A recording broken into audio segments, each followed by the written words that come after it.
অনেকের একটাই কমপ্লেন যে চিড়ের পোলাও রান্না করতে গেলে পোলাওটা ঝরঝরে এবং পারফেক্ট হয় না। সকাল কিংবা বিকেলের নাস্তায় কিংবা ইফতারে আমরা অনেকেই চিড়ার পোলাওটাকে অনেক বেশি প্রাধান্য দেই। আবার অনেকেই আছেন যে চিড়ার পোলাও কিভাবে তৈরি করতে হয় সেই রেসিপিটাই জানেন না। কিভাবে চিড়ের পোলাও রান্না করলে চিড়ের পোলাওটা অনেক বেশি ঝরঝরে হবে, সে সাথে খুবই মজাদার একটি পোলাও তৈরি করা যাবে, কিভাবে ধুয়ে নিতে হবে, সব ধরনের টিপস এন্ড ট্রিক্স গুলো আপনাদের সাথে আজ শেয়ার করব। তাই সম্পূর্ণ ভিডিওটি দেখার জন্য অনুরোধ রইল।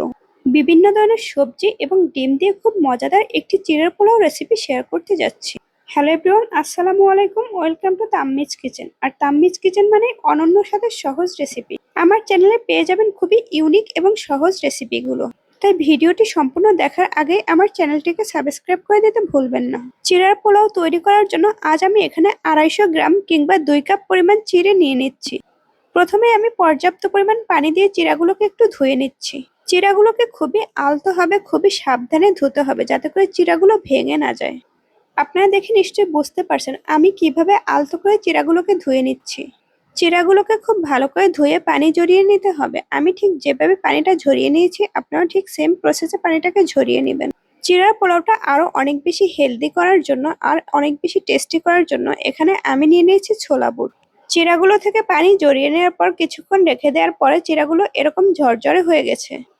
চিড়ার পোলাও রান্না করার জন্য এখানে আমি 1 টেবিল চামচ পরিমাণ রেগুলার রান্নার অয়েল দিয়ে দিয়েছি। আপনারা চাইলে এখানে ঘি ইউজ করতে পারেন, তবে আজ আমি রেগুলার রান্নার অয়েলটা দিয়ে দিয়েছি। সেই সাথে দিয়ে দিয়েছি কয়েক টুকরো দারচিনি, এলাচ এবং তেজপাতা।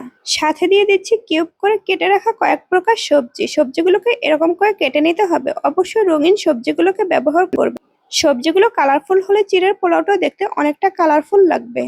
সেই সাথে দিয়ে দিয়েছি আগে থেকে সেদ্ধ করে রাখা ছোলা বুট। চেষ্টা করবেন ছোলা বুটটা অবশ্যই আগে থেকে কিছুটা সেদ্ধ করে নিতে, তা না হলে ছোলা বুটগুলো কিন্তু সেদ্ধ হবে না। সেই সাথে আমি অ্যাড করে নিয়েছি চীনা বাদাম, কাজু বাদাম এবং পেস্তা বাদাম। আপনারা ইচ্ছে মতো বিভিন্ন ধরনের বাদাম দিতে পারেন, চাইলে আবার এক প্রকার বাদাম দিতে পারেন। সবগুলো উপকরণ খুব ভালো করে ভাজি করে নিয়েছি। সাইড থেকে আমি একটি ডিম দিয়ে দিয়েছি।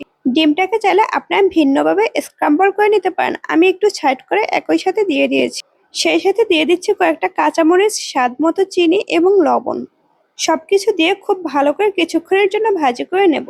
সেই সাথে অ্যাড করতে হবে কিছুটা গোলমরিচের গুঁড়া।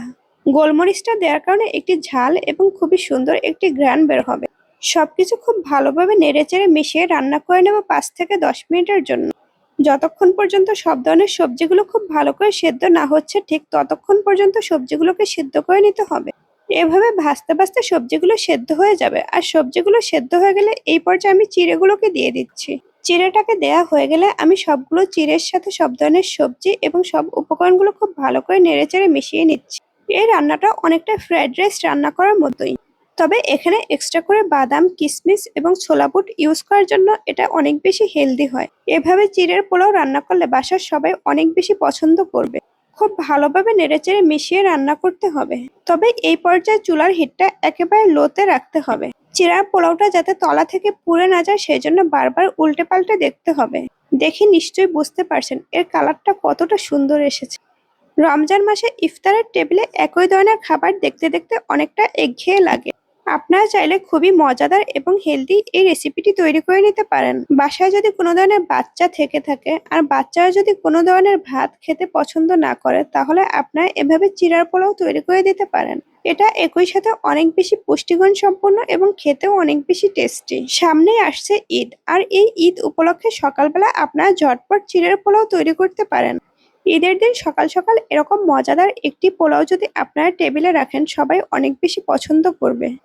তাছাড়া যেসব বাচ্চারা স্কুলে যায় ওদের টিফিনেও কিন্তু আপনারা এইভাবে মজাদার একটি চিড়ের পোলাও রান্না করে দিতে পারেন। যখন রান্নার জন্য হাতে সময় কম থাকে, কোনো কিছু স্পেশাল রান্না করার মতো থাকে না, তখন আপনারা চাইলে ঝটপট এভাবে চিড়ের পোলাও রান্না করে খেতে পারেন। সকাল, দুপুর কিংবা রাতে যে কোনো সময় এভাবে চিড়ের পোলাও রান্না করে খাওয়া যায়। এই রেসিপিটি বাসার ছোট থেকে বড় সবাই কিন্তু অনেক বেশি পছন্দ করবে। প্রিয় দর্শক, দেখে নিশ্চয়ই বুঝতে পারছেন এটা দেখতে কতটা ইয়াম্মি হয়েছে, খেতেও কিন্তু অনেক বেশি মজাদার হবে।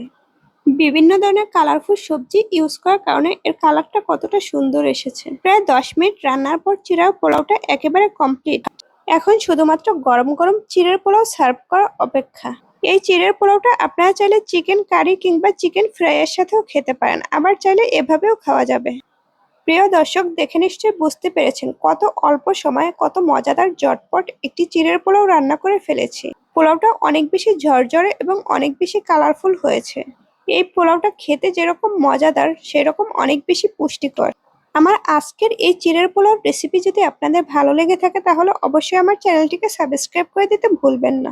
যারা প্রথমবার দেখছেন চ্যানেলটিকে সাবস্ক্রাইব করে দেবেন, সেই সাথে বন্ধুদের সাথে শেয়ার করবেন। ভালো থাকবেন। আল্লাহ হাফেজ।